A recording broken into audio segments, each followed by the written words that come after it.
Hey, today I'm gonna do a side-by-side comparison with the Keppi and the finer form adjustable bench, show you everything you need to know about both of them and overall which one I prefer.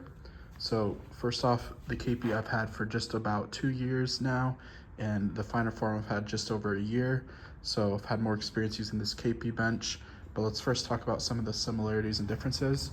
So first off, the Keppi has more adjustments to go to an incline, whereas this one only goes with 3 adjustments on the backrest, and they're a flat position and 2 other decline positions, whereas this one has 7 positions in total. This is the most upright position, and it uses this knob that you pull on to adjust, and it has all these different positions here. I don't believe it has a decline, but it might have one. And then one important thing to talk about, which I'll also discuss later on why it's important, is you need to tighten it. So you tighten it after you adjust, and to loosen it, so you gotta go ahead and loosen it up before you can go ahead and pull it out and adjust. And now let's see if I can do this one-handed. So pull it, slide it down. Okay, so it does have a decline. This is the decline position. So this is the lowest position that it has. And it also has adjustments for the seat, which I have it in the highest adjustment, but there's 4 different ways that you can adjust it. Now it's a little bit hard to do. I'm not gonna be able to do it one-handed because this thing will just start to move around a lot, and it'll be really hard to get in position and get the pin in position as well. There's also 3 adjustments for the foot position as well to adjust as you're using it. So with this position right here, with the decline, you can do some ab exercises, but I will say it's a lot easier to do on the finer form. Now with this bench, I've had it for a very long time and have used it primarily for upper body and incline positions, benching, pressing, all those type of things. So I primarily use it in the upright position.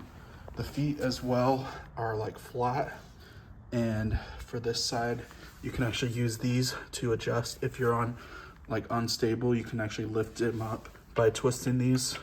It'll kind of like raise up the bottom part, and so you can get it into more stable flat surface depending on how stable your ground is. So that's a cool feature as well. Now let's move on to the finer form. This one has a lot less adjustments for the actual bench itself, but one of the best things about this is the versatility for this pad right here. So you're able to do a lot of different exercises such as good mornings, hamstring, glutes, all those type of things. And this pad right here can adjust in 8 different positions as well. So you can raise it up and change it as you like. It has foot pads here, and this foot adjustment as well has 4 different positions that you can change it.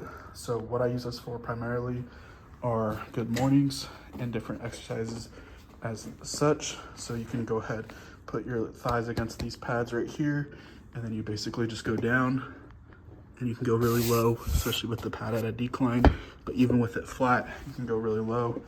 And I usually hold on to a weight, like 25 pounds. You go down and up. This is gonna be great for your hamstrings, glutes, and even for your back, lower back. A fantastic exercise that I love to do.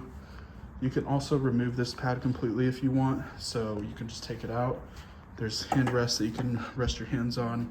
If you want to do any ab exercises, you can lay down flat on it and tuck your feet underneath it, or however you want to use it. There's lots of versatility with this. Now let's go ahead and show you what it would look like all the way up. So this has a ladder system. So as I was lifting it up, this just naturally started to move, and it got into the position. And this is at the flat position. Now you can also do chest press, different exercises at this flat position. Not gonna be able to do an incline. But with that being said, this is great. And it also has wheels on the front, which is another awesome feature because you can move it around very easily, whereas the Keppi does not have wheels, so it's a little bit harder to move. They weigh about the same. They're both about 40 pounds in weight. The assembly process for this one was more complicated because it had a lot more pieces, whereas the Keppi was almost all put together. You just had to tighten the knobs and put on the legs. So that was like the main thing for that one. But this one came in a lot more pieces, and you had to do a lot more for the assembly.